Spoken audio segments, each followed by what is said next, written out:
aimer le Congo, porter autant les aspirations des Congolaises et Congolais, travailler pour la préservation de l'intégrité du territoire national, en ouvrant un front politique, diplomatique, judiciaire clair contre l'agression rwandaise pilotée par ce criminel économique et criminel de guerre, M. Paul Kagame.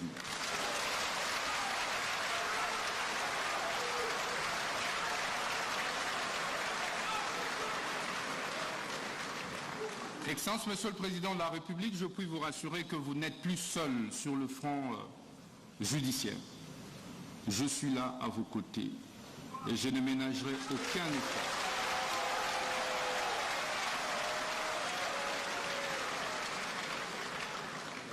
pour que la République démocratique du Congo, au travers de votre autorité, puisse gagner cette bataille injuste, cette guerre injuste et illégale qui nous a été imposée injustement à cause de nos ressources naturelles.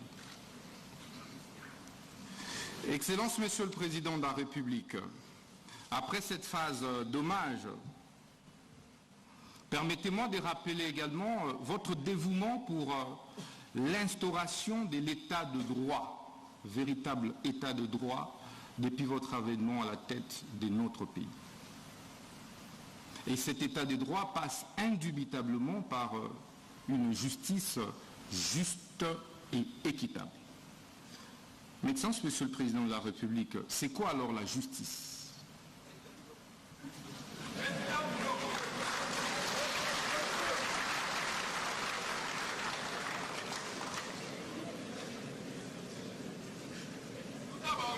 La justice est un terme polysémique, comme l'a dit le bâtonnier national, qui implique un certain nombre d'acceptions.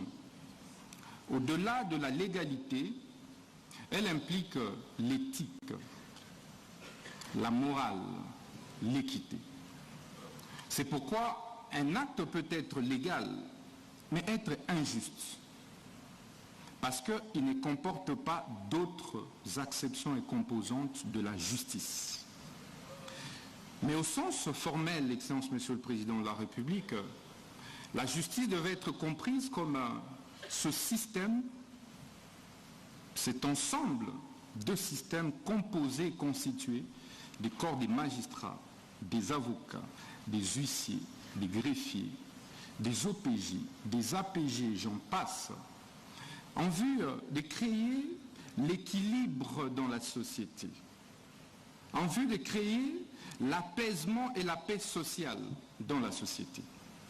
C'est pourquoi, partout au monde, y compris dans notre société, le constituant et les législateurs congolais ont créé ce qu'on appelle la séparation des fonctions pour éviter des abus de la part d'une composante. Vous avez donc le juge qui a pour fonction de dire le droit et rien de plus. Et sa décision ne peut pas être exécutée par lui-même. Il faut donc un huissier de justice pour exécuter sa décision. C'est pourquoi un magistrat debout ne peut pas lui-même exécuter son propre mandat. Il faut donc un APJ, il faut donc un IPJ pour exécuter son propre mandat. C'est pourquoi il faut des greffiers pour pouvoir apposer des formules exécutoires sur des décisions des justices et poser d'autres actes extrajudiciaires. Excellence, Monsieur le Président de la République, c'est toutes ces composantes qui constituent ce qu'on appelle justice.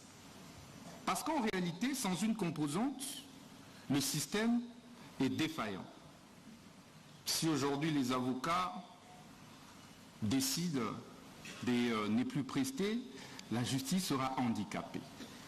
Si les greffiers font la même chose, la justice sera handicapée. Si les magistrats grèvent, ça va être la même chose. Donc la justice est un corps, c'est comme un corps humain, où chaque membrane joue un rôle essentiel.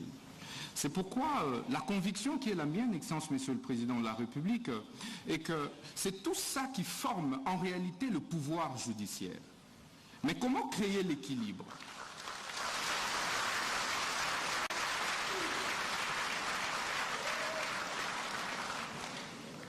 Mais comment alors créer l'équilibre et veiller qu'une composante puisse empiéter sur les fonctions d'une autre composante?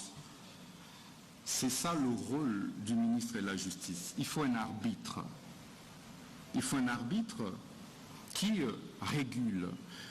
Il faut un arbitre qui voit comment le juge ne peut pas empiéter sur les prérogatives et fonctions des huissiers, comment les greffiers ne doivent pas empiéter sur les prérogatives des huissiers, ainsi de suite. C'est ça le rôle du ministre de la Justice, Excellence Monsieur le Président de la République. Et donc, le ministre de la Justice ne devrait pas être perçu comme un simple membre du gouvernement de l'exécutif entre le pouvoir exécutif et les pouvoirs judiciaires. Excellence Monsieur le Président de la République, ceci veut dire donc que le ministre de la Justice veille à la bonne application des lois et textes réglementaires au niveau de la République. Le ministre de la Justice veille sur les exécutions des décisions des justices. Le ministre de la Justice veille sur la protection et préservation des droits et devoirs des citoyens. Il se rassure, Excellence Monsieur le Président de la République.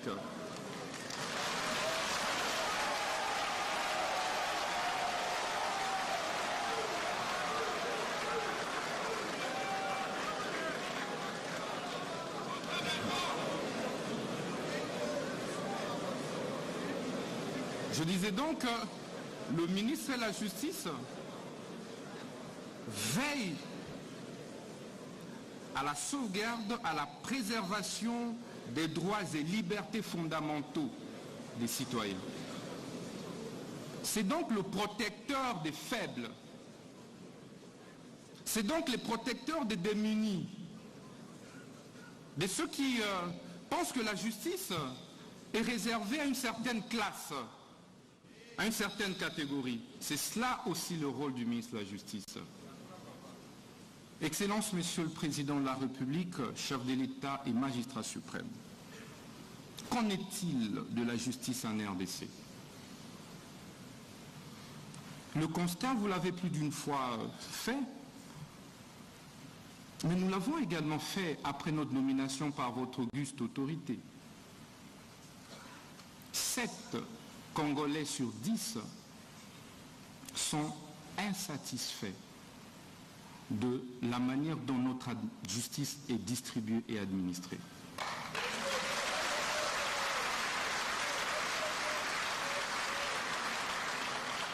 Sept Congolais et Congolais sur 10 ne se retrouvent pas dans la justice telle que distribuée et administrée aujourd'hui en République démocratique du Congo. D'où les différents jérémiades, les différentes plaintes, parfois les différentes tensions sociales observées au sein de notre société. Mais quels sont certains mots observés depuis que nous sommes ministres de la Justice? Vous avez, Excellence Monsieur le Président de la République, des spoliations des biens, des publics comme des privés, des maisons des paisibles citoyens, parfois qui sont spoliés de manière injuste et illégale. 90% des plaintes que nous recevons résultent des spoliations des maisons des particuliers. Vous avez des arrestations arbitraires. Excellence Monsieur le Président de la République. Parfois qui ne respectent pas les normes, les délais qui sont pourtant prescrits par nos lois et par la Constitution. Vous avez la surpopulation carcérale où dans des prisons, des prisonniers sont entassés tels des sardines et parfois certains en meurent par étouffement. Vous avez, Excellence Monsieur le Président de la République, des saisies intempestives des comptes et des avoirs, aussi bien des sociétés privées que publiques, et même des services publics. Vous avez, Excellence Monsieur le Président de la République, également des mauvaises conditions de vie et de travail des différents acteurs de la justice. Lorsque les magistrats tombent malades, il est obligé parfois de fournir beaucoup d'efforts pour se faire soigner. Lorsqu'un magistrat meurt, ils sont obligés de se cotiser pour pouvoir enterrer l'un des leurs.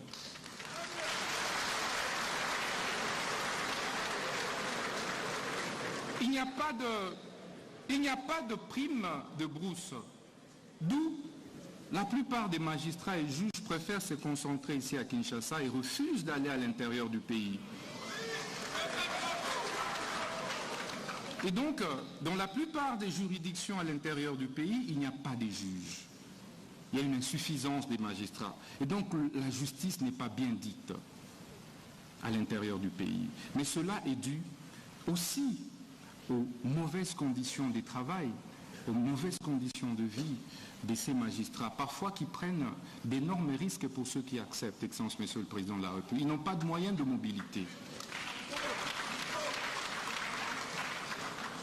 C'est tout ça qui fait que notre justice soit malade. C'est tous ces mots compilés. Mais que faire pour pouvoir en guérir, Excellence Monsieur le Président de la République? Mais il faut discuter, il faut un cadre pour échanger. Il faut se regarder dans les yeux. Pourquoi? Parce que seule la justice élève une nation. Je dis, Excellence Monsieur le Président de la République, la justice est la colonne vertébrale d'un État. Ça devrait être le premier pilier de l'action gouvernementale. Quels que soient les efforts que l'on puisse fournir dans les secteurs de l'économie, dans les secteurs des finances, quelles que soient les réformes que l'on puisse opérer, tant que la justice est malade, rien ne marchera, Excellence Monsieur le Président de la République.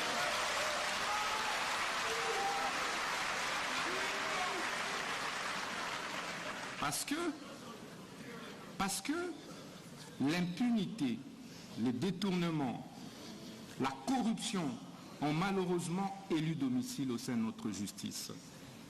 Et il sera ainsi difficile de pouvoir impulser le développement de notre République sans toucher de fond la réforme de la justice.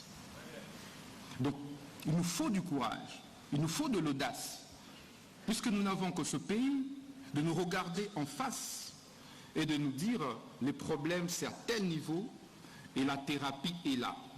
Et accepter que cette thérapie soit administrée de manière ferme, claire et sans faille, Excellence Monsieur le Président de la République.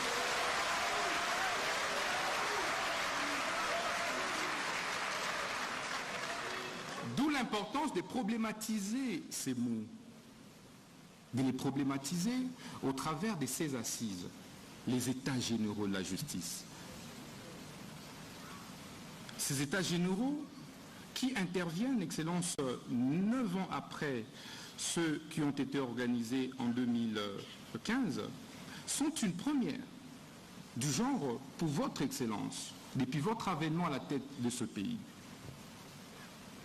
C'est donc un moment particulier pour que nous puissions ensemble, de manière concertée et en synergie, faire les diagnostics réels des maux qui rongent notre justice, faire l'autopsie de notre justice, afin de pouvoir en proposer de manière claire une thérapie de choc qui pourra faire mal, Excellence Monsieur le Président de la République. Mais comme vous le savez, lorsque un citoyen, un compatriote est malade, et que vous lui administrez plutôt du lait, il ne va pas en guérir. Il faut donc lui administrer la quinine. Il faut...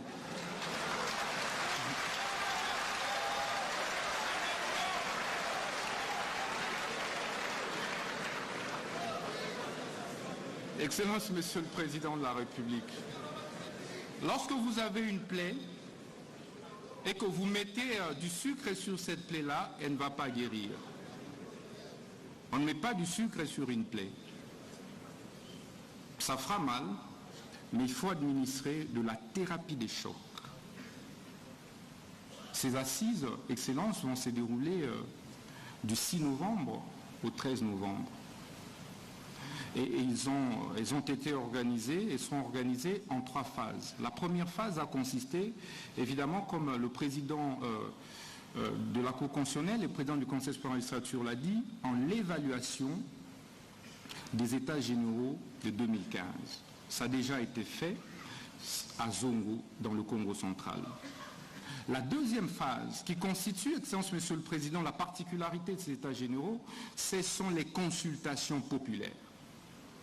Contrairement aux dévanciers, ces États généraux ont requis l'implication, la participation du citoyen lambda, de la maman maraîchère, du justiciable de la rue, des 7 femmes veuves, des 7 enfants orphelins, mais victimes d'une spoliation de sa maison parce que son père est décédé et qu'il n'a donc aucune protection, et que les oncles sont arrivés, et que certains avocats sont intervenus, et que certains juges, certains huissiers, certains greffiers sont intervenus pour pouvoir participer à l'expropriation ou spoliation de cette maison. Voilà la victime de la justice que nous avons associée à ces consultations. Et troisième phase, sont ces assises proprement dites, qui vont se dérouler ici, dans ce majestueux cadre de centre financier, et qui vont se clôturer le 13 novembre au Palais du Peuple. Pourquoi Palais du Peuple? Parce que la justice est rendue au nom du peuple et exécutée au nom du chef de l'État, que vous êtes dans l'espace suprême. Excellence, Monsieur le Président de la République, depuis notre avènement au ministère de la Justice, nous avons mené quelques réformes courageuses. Des réformes et des actions, des initiatives parfois douloureuses. Parfois, nous nous sommes posé la question, doit-on continuer ou reculer? C'est ici les lieux de vous remercier, du fond du cœur. N'eût été votre soutien inlassable, je démissionnerai du gouvernement, Excellence, Monsieur le Président.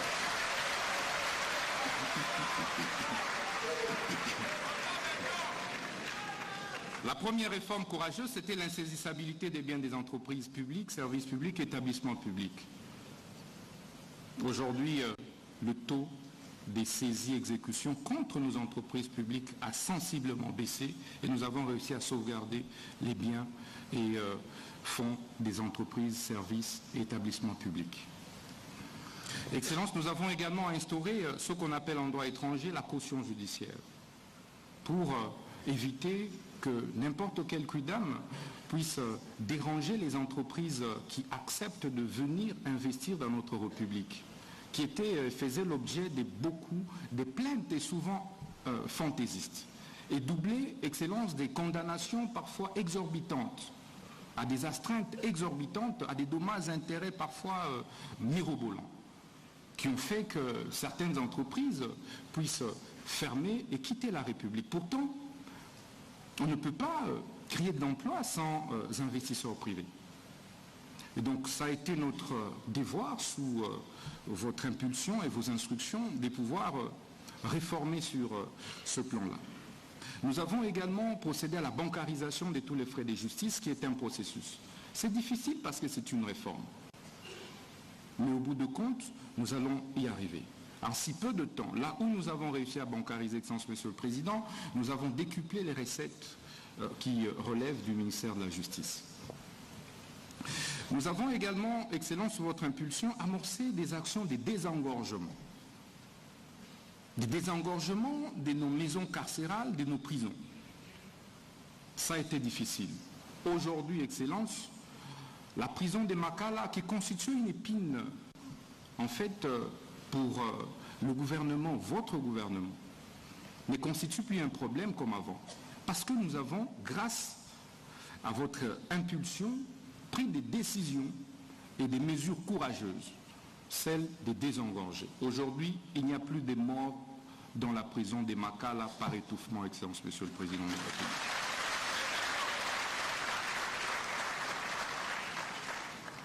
Nous nous sommes également employés, Excellence, à assainir les exécutions des décisions de justice. Il y avait trop de désordre.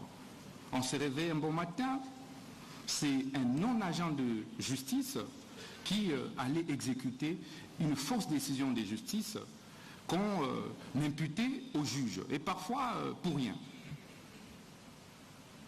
Étant donné qu'il n'existe pas de système de certification efficace des décisions de justice et même d'actes officiels jusqu'ici en République démocratique du Congo, nous avons eu affaire à beaucoup de décisions parfois falsifiées à l'insu des juges. Parfois on mettait des noms des juges déjà décédés.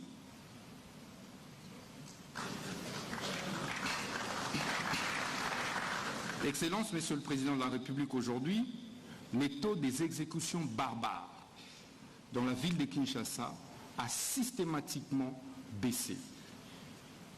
Que ce soit au niveau des banques, que ce soit au niveau des particuliers. On ne se réveille plus un bon matin et on a un particulier qui va ravir la parcelle d'autrui. Excellence, vous pouvez vérifier, ça n'existe plus aujourd'hui à Kinshasa. Depuis notre nomination comme ministre de la Justice et garde des Sceaux, parce que nous frappons fort lorsque nous nous rendons compte qu'il y a un réseau des mafieux qui s'emploie à pouvoir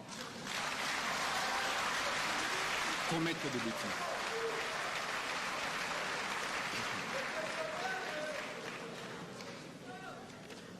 Excellence, Monsieur le Président de la République, ce n'était qu'à titre indicatif. Nous avons mené des réformes aussi bien au niveau des services des cultes et associations, comme vous avez suivi. Aujourd'hui, nous avons supprimé l'F92 et nous accordons des personnalités juridiques aux églises et nous avons instauré les systèmes d'identification de tous les pasteurs. C'est en cours. Pour pouvoir, Excellence, Monsieur le Président de la République,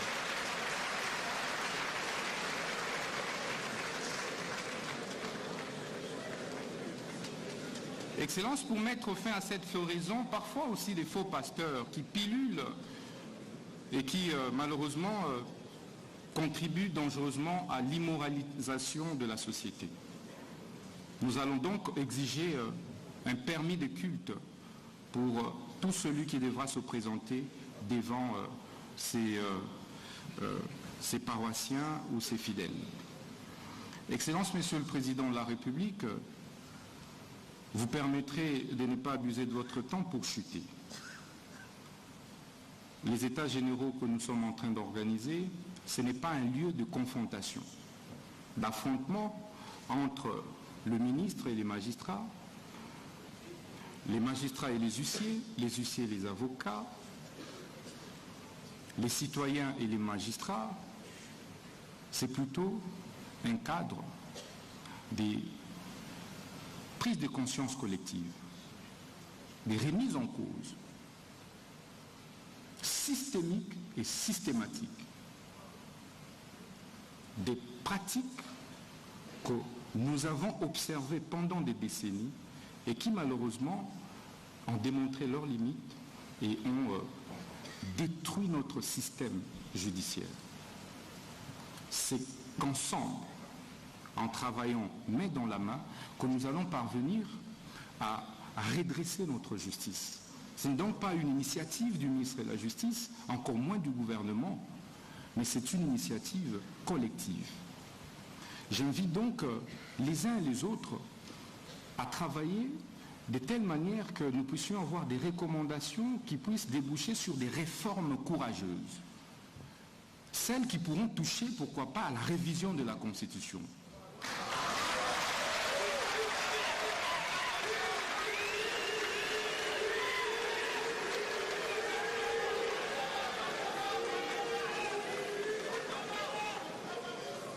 Parce que, Excellence, Monsieur le Président de la République, comme disait Rouvillois, les constitutions ne sont pas des tentes dressées pour le sommeil.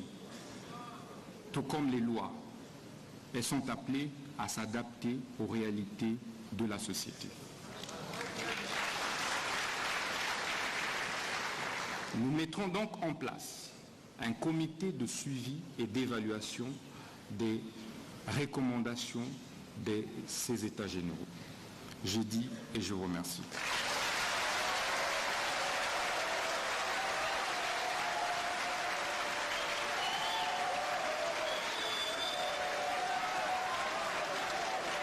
prendre la parole.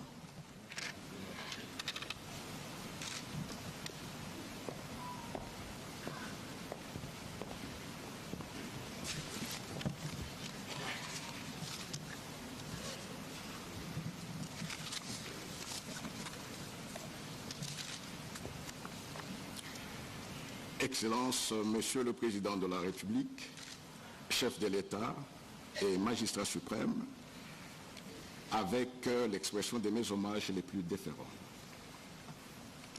Honorable Président de l'Assemblée nationale, Honorable Président du Sénat, Madame la Première ministre et chef du gouvernement, Madame et Messieurs les membres du Bureau du Conseil supérieur de la magistrature et honorés collègues, Madame et Messieurs les juges à la Cour constitutionnelle, chers collègues, Mesdames et Messieurs les hauts magistrats, honorables députés nationaux et sénateurs, Mesdames et Messieurs les membres du gouvernement, Mesdames et Messieurs les ambassadeurs et chefs des missions diplomatiques, Mesdames et Messieurs les présidents des institutions d'appui à la démocratie, Monsieur le bâtonnier national, Monsieur le gouverneur de la ville de Kinshasa, Monsieur le bourgmestre de la commune de la Gombe, Mesdames et Messieurs les avocats, Mesdames et Messieurs, distingués invités en vos titres et qualités respectifs. Avant de commencer mon propos, je tiens à adresser à son Excellence Monsieur le Président de la République, chef de l'État et magistrat suprême, ma très profonde gratitude, car depuis son accession au pouvoir, il a fait de la question de l'accès à la justice une matière centrale de sa vision pour l'enracinement de l'État de droit. Excellence, Monsieur le Président de la République, chef de l'État et magistrat suprême, une fois de plus, vous venez de manifester votre intérêt et votre total engagement pour la renaissance de la justice en République démocratique du Congo par la convocation des présentes assises. J'en profite aussi pour remercier le gouvernement de la République qui a matérialisé les vœux du magistrat suprême par le ministère de la Justice et des Gardes-Sceaux en déclenchant les mécanismes nécessaires pour que les travaux des États généraux de la justice puissent avoir lieu en ce jour. À l'occasion de l'ouverture des présentes assises, je prends la parole en ma qualité du président du Conseil supérieur de la magistrature pour porter l'adhésion du pouvoir judiciaire dans la vision du chef, dans la vision de l'état de droit, gage de l'avenir de la justice dans notre pays.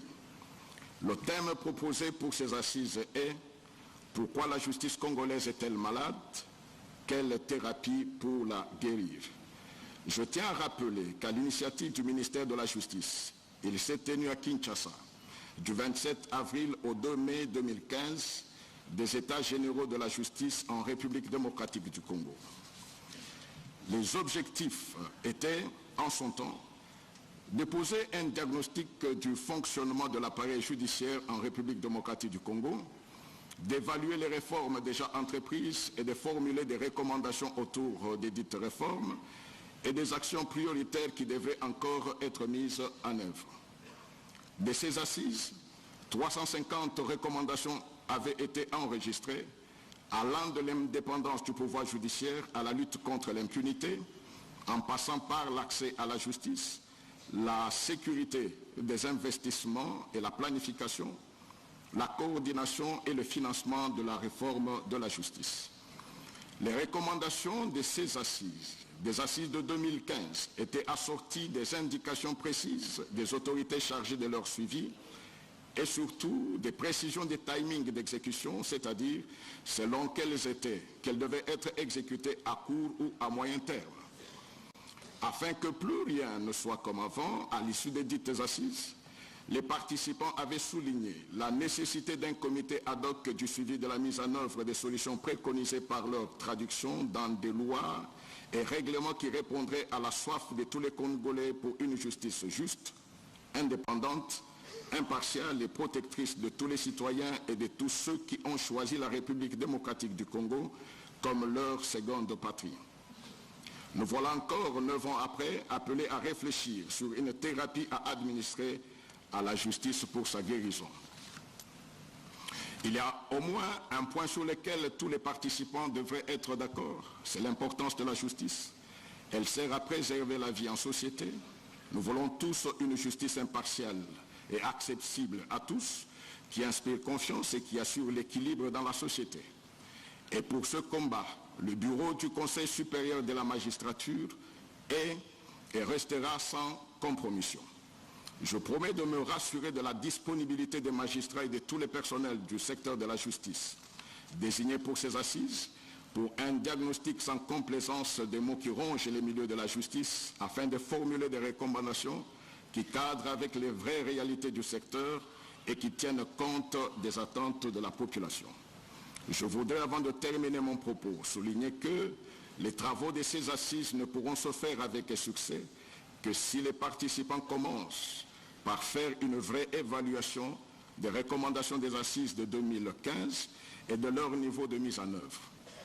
J'émets le vœu que les travaux se déroulent en toute franchise, avec toute la courtoisie nécessaire pour poser un véritable diagnostic afin de proposer des solutions concrètes, objectives et idoines, mettant sous bassement la considération de la dignité humaine.